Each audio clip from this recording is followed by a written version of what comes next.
Are you ready for the video? I'm ready, let's do it. Let's do it. Awesome. You're exercising your thought process consciously. I kind of felt like I was almost like attacked because I struggle with super smart. Who told you it's negative? It's just a thought. Wow, that was really deep. I struggle with negative thoughts a lot, so just chills.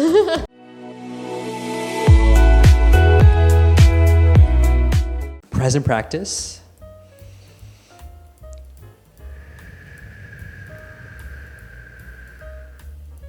What's conscious? This is Vish and Emerald. And today we'll be responding to Sadhguru's video on Fighting your own thoughts. I'm an aspiring yogi. I've been meditating for over 4 years now. Love all things wisdom, yoga, and meditation based. And today I'm super grateful to have Emerald on the show. And want to introduce yourself? I'm Emerald. I'm from Austin, Texas, and I model, and I'm super happy to be here. Well, thank you. And we've actually done a couple of these so far, and I do want to say she's super wise, so stay tuned for her insights on this topic. But before we get into this, the topic is fighting your thoughts. What do you think about thoughts and like fighting it? Do you experience that yourself? Comment down below. How about you, Emerald? Have you experienced that, or is that something that happens often? What are your thoughts? I do tend to, fight my own thoughts. I have a hard time with being in my mind a lot because of the job I do modeling. You tend to get in your own head, so this video could help a lot. With that, let's get into it.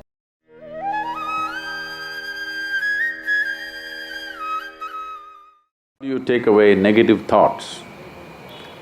Don't identify any thought as negative because it's just a thought. Super smart. Who told you it's negative? It's just a thought. You're making it up, maybe you like it. What's the problem? If you understand it's just a thought, it has no power. If you think it's a reality, then it destroys you. It's just a thought, isn't it? Is it true that you made up the thought? No? You're having doubts about it because you are not thinking, you have a mental diarrhea happening. Yes, it's simply happening. mental diarrhea. The word thinking means you are exercising your thought process consciously, isn't it? Yes? Thinking means you are doing something consciously. Right now this is in a state of mental diarrhea, it's just pouring all the time. Now, what is negative about it, what is positive about it? What is negative is, it's happening unconsciously, that is what is negative, not the content. You thought about a devil, that's negative, you thought about a god, that is positive, there's no such thing. I agree. 100%. The most negative thing that's happening right now is it's happening unconsciously. That is what is negative about it. And a whole lot of people have destroyed themselves trying to stop those thoughts that they think are negative. And they try to fight them in so many different ways. You create these things and then you fight them. It's your thought. You must be able to throw it and roll it back whenever you want, isn't it? You must be able to roll it out and roll it in as you want. But right now, your own ghosts have become so big that you want to fight them. If you win, you're really lost. Because something that is not true, if you fight and win it, you have really lost it, isn't it? So there is no such thing as negative and positive thought. Either it's a conscious thought or it's a diarrhea. So, how to stop this? See, suppose you are having diarrhea, physical diarrhea. First thing to do is, every other treatment is next.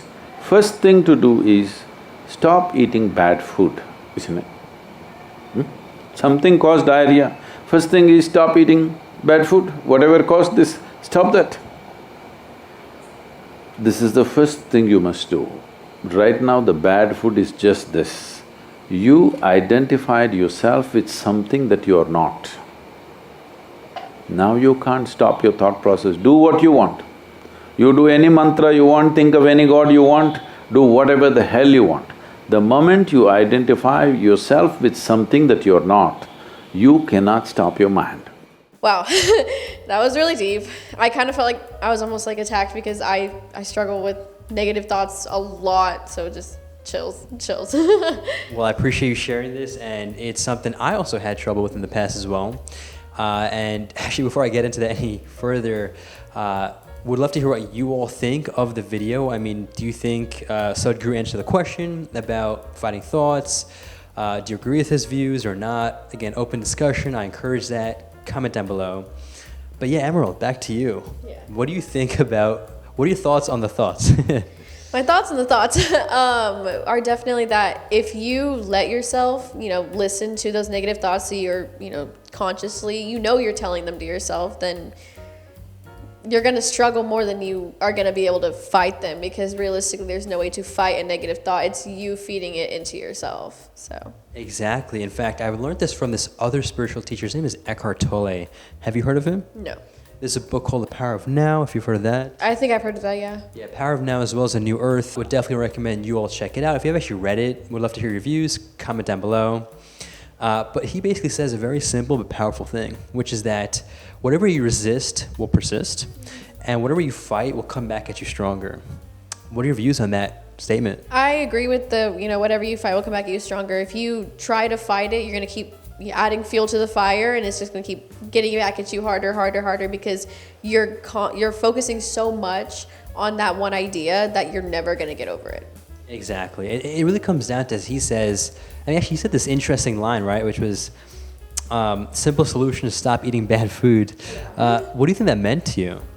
To me, what that meant is, the simple solution to your negative thoughts and the way that you're viewing yourself, it would be to stop, it's hard to explain, just not do the things that make you feel bad about yourself or give you those negative thoughts, or try to focus on something else while you're having those negative thoughts, because you're not stemming something into it, if that makes sense. I agree, and I think another simple line, as he mentions, is that you don't want to fight, and especially if you think you've won over something that does not exist, then you're truly just crazy, and like he's probably said this term before, and I've heard this before, but you're just like a nutcase or whatever, right? Yeah. Would you agree with that? Yeah, kind of, yeah, just a little bit, because you can't really, if you fight an idea that isn't actually real, you're literally going to go insane, because you're feeding so much into something that isn't real, you're gonna lose it. Perfect. And yeah, I think it's as simple as just realizing, first off, it's not real. But actually, let's take a step back. Again, going back to what I've said before, it's easy to listen and believe in things, but you would want to, I think, be critical with what you're hearing too. Do you think it's true? Especially you watching right now, do you think thoughts are real? And if you don't think they're real, or if you do think they're real, we'd love to hear why, and let us know in the comments down below.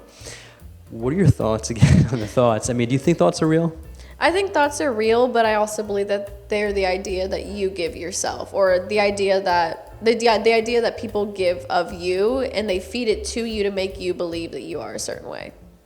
Makes sense. So I think I agree to a certain extent. Eckhart Tolle says this too, and I think in the yogic sciences it's kind of talked about as it's actually a physical entity, thoughts. Now, can you actually quantify it? I don't know, and I don't think so. At least science hasn't reached that level. You did some psychology classes, right? Yes, I did. Have they talked about this, thoughts?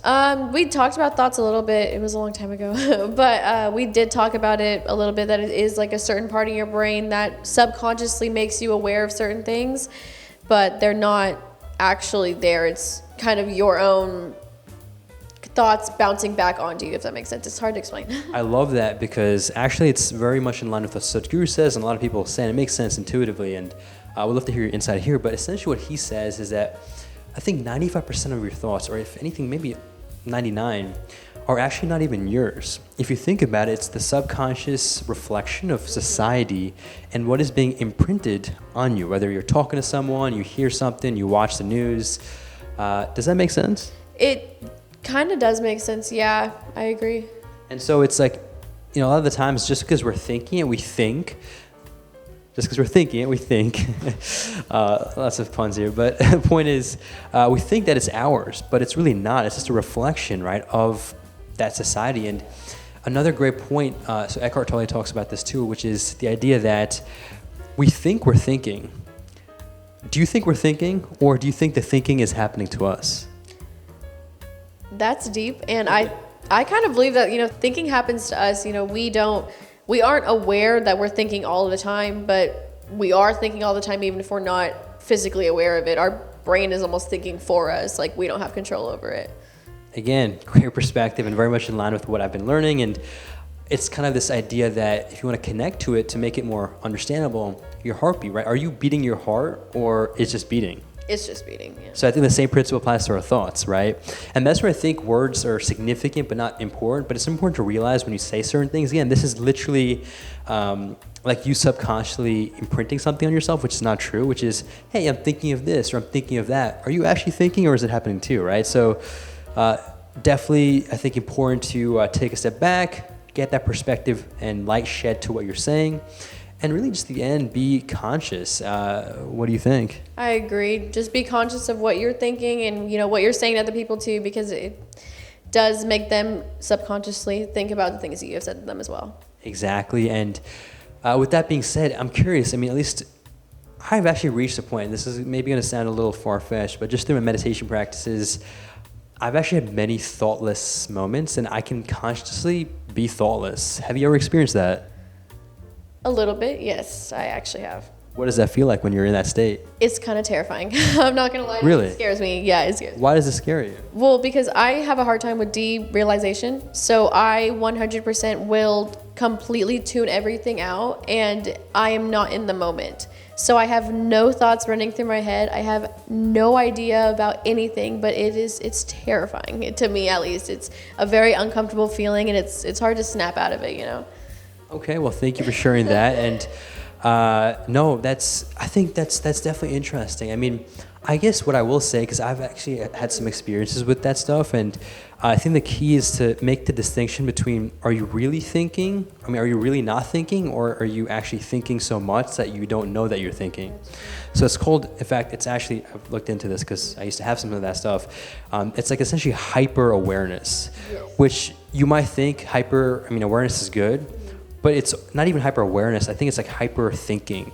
Does that make sense? Yeah, no, that does make sense. So it's almost like this loop where you think so much, your mind is just all over the place, to the point where you literally feel like you're not thinking, but you are just overly thinking, and then you're thinking so fast to the point where, all right, this is a lot of thinking words. No, yeah. You get the point, right? I get the point, yeah. But on the other hand, there's actually a space, and not to dismiss what you've experienced, because I'm just saying this because I've experienced what you're saying, and now I've kind of passed that, and now I'm at a state where I experience true thoughtlessness, and it's actually a very beautiful thing, because now what happens is, imagine just like seeing, for example, you, or let's say the tree, for example, and not having a cloud of thoughts in your face, and you just can see the tree for what it is. And so it's just peace. Yeah. Does that make sense? Yeah. I think after you explained, the hyper-awareness, hyper-thinking, yeah, that's exactly what I was doing. It wasn't that I was thoughtless. I was just so probably either filled with anxiety or so aware of the things around me. I just tuned it out, but subconsciously I was still having thoughts. I just didn't know it. So, yeah. Make your point. No, thank you for, again, sharing that. And I would love to hear what you all think about what we've discussed. And then we kind of touched on a bunch of topics, but thoughts are, I think, a big topic today. And I do want to quickly mention, actually, before I hear y'all's thoughts, there's this kind of understanding with thoughts, where I think it's called Descartes, a famous philosopher. Have you heard of him? Yes, I have. So he had this famous line, which was, "I think, therefore I am." Have you heard of that? Yes. Do you agree with that? A whole lot about it, but it's kind of, to me, it's like open in the air. I think, because I am, it's kind of just everywhere to me. I don't see the exact point of it, but I think that's just me too. That's fine. So would you agree with it, or do you think it's just hard to understand? It's hard to understand, in my opinion. It is. That's fair. So real quickly, what that means really is just the idea that because you can think, that's why you exist. And that if you couldn't think, you wouldn't exist. That's deep. Yeah. So here's the key, right? Yeah. This is where there's a huge difference between the philosophical and the spiritual. Spiritual is very existential and realistic. Philosophical is all about the mind and like, what if this, what if that? So that's a very philosophical statement, and it's actually, I would say, wrong, because as I've experienced, and a lot of people do as well now, you don't need to think to exist. People think so much that they think, oh my God, thinking. People think so much to the point where they think that if they can't think, they don't exist. Yeah. So do you see how that's like a, really, tough position to be in? Yeah, I do. I mean, there's a lot of factors that go into you existing or not, and I don't think thinking has anything to specifically do with you existing or not. Exactly, and just think of it as a flower, right? Do flowers think? I don't think they do.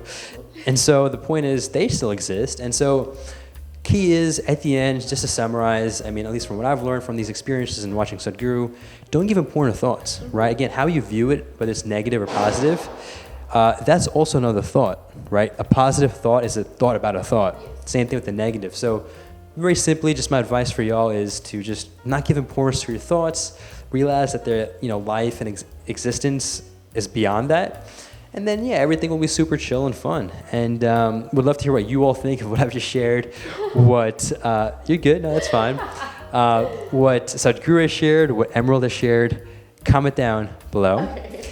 And don't forget to check out Emerald. All of her stuff will be also down below. And remind them, where can they find you? Instagram is EMERALDDLEN. Well, thank you for sharing, Emerald. And again, don't forget to check her out. She's super cool, super sweet, and just wise. So show her some love on IG and just in general. And she's into modeling. So again, if you have any connects or contacts, you can reach out to her. And with that, make a great day, take it joyful, and stay conscious.